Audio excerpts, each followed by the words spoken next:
Hey, what's going on, guys? Welcome back. Today we're going to be taking a look at pasta, more specifically how I go about making pasta and also a sauce that will go with said pasta. First, we'll start with the pasta. We won't be using a stand mixer or an automatic pasta extruder, just a table, rolling pin and pasta roller.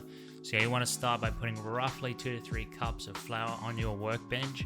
It's best to use 00 flour if you have, but an all-purpose flour should do just fine. Using your hands, you want to put a well in the center of the flour pile and then crack 3 eggs into the center of the well, followed by an optional sprinkle of sea salt and a dash of olive oil.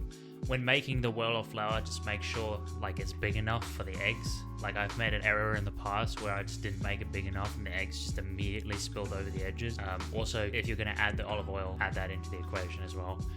But in the well, you want to whisk the eggs while gradually and gently folding the flour in the eggs. And don't make the mistake I did and break the flour well, because all of the eggs will flood straight onto the table. And then you have my situation trying to force the runaway eggs back into the mixture. Once you've successfully saved your eggs and it gets to the point where it has started really mixing together, fold the flour into the eggs, either using your hands or dough scraper, and at this point it should turn into a sort of shaggy dough. Now for the next 15 years of your life, continue to knead the dough until it becomes a smooth and almost Play-Doh-like substance. If you find your dough's quite dry and shaggy, try putting your hands underwater, then go back to kneading without drying your hands. This should add a little more moisture to the dough, and if you feel it's too sticky, try adding some more flour to bring the moisture down a little. Once done kneading, you'll want to let your dough rest for at least 30 minutes, ensuring there is as little air as possible in contact with the dough while it's resting by wrapping it in cling wrap.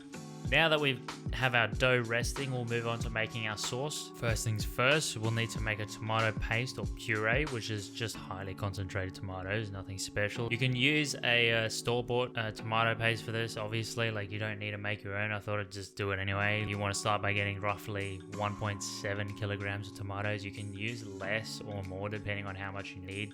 It made a cup or just under a cup's worth of tomato paste when I used up 1.7 kilos of tomatoes. I'd also recommend that if you're going to make your own tomato paste, do it the day before, because the whole process takes roughly 3 hours. So you want to wash your tomatoes and get rid of the stems, then cut the ends off. You want to chop the tomatoes into chunks. Now you want to grab yourself a blender, any kind should do, it doesn't really matter. You want to chuck as many pieces into the largest blending cup you have and blend until tomatoes have turned into a pulpy juice. And if you can fit more tomatoes after blending like I was able to, just chuck a few more in and hit it with the blender again. Now grabbing a mesh strainer and a large pot, you want to filter through the tomato juice using a spoon to help push it through. Once you're done there, you'll just be left with skin, seeds and pulp in the strainer. So as I've shown on the video, just repeat the same thing for all the rest of the tomatoes. Over to the stove, we want the heat set to medium. Once simmering, bring the heat down to low. Make sure to stir every 5 to 10 minutes to ensure it isn't burning. I mean, realistically, you're probably not going to burn it anyway, even if you do forget, but if you leave it for too long, it will start to burn. And after 2 to 3 hours, you should be left with what I've got in the video.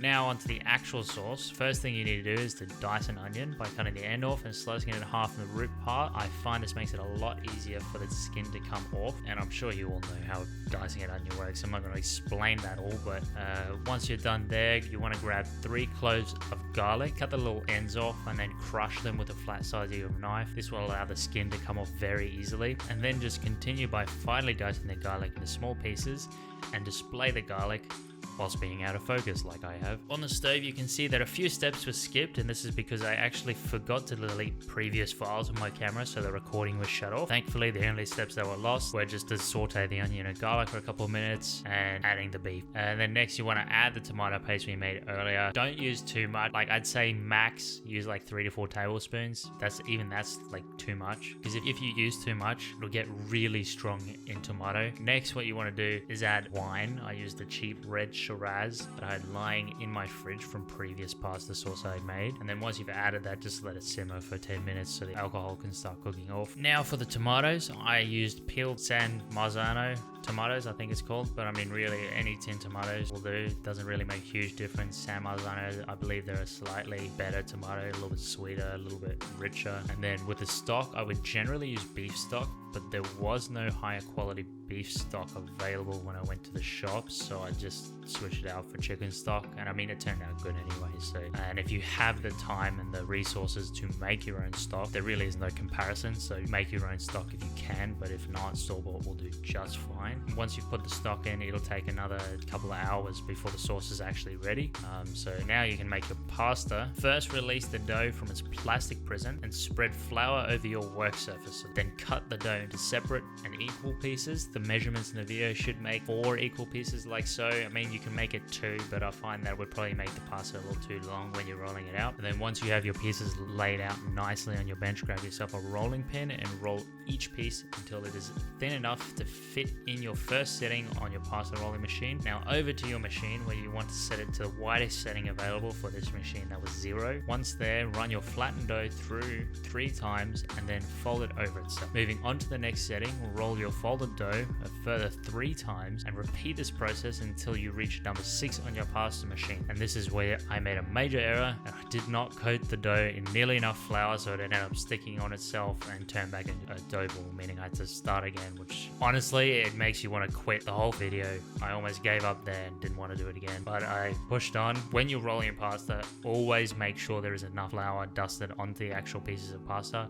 Otherwise it will just end up sticking on itself, and it is virtually impossible to actually get it unstuck without just tearing the pasta. Once you've rolled it out to level 6, your dough will probably be too long, and so the next step is to cut into pieces. I forgot to record the next step, but you can already see that my pasta has been cut in 2, and that I've tried to correct my errors of not adding enough flour by adding significantly more flour than last time, and using the attachment to turn your dough strips into actual pasta. Roll your pasta strips through the attachment and you should be left with fresh pasta. It's still stuck together. I'm going to probably redo this episode. Heading back to the stove, where I hope you've set a pot of heavily salted water. Yes, I forgot to record another step. You want to place your underfloured pasta that is sticking to itself into the pot of death, where it will cook for only around 2 minutes, significantly faster than dried pasta. And then once done, strain the pasta and head into your garden to fetch a handful of parsley and basil. We're just going to chop it finely and add it to the sauce, where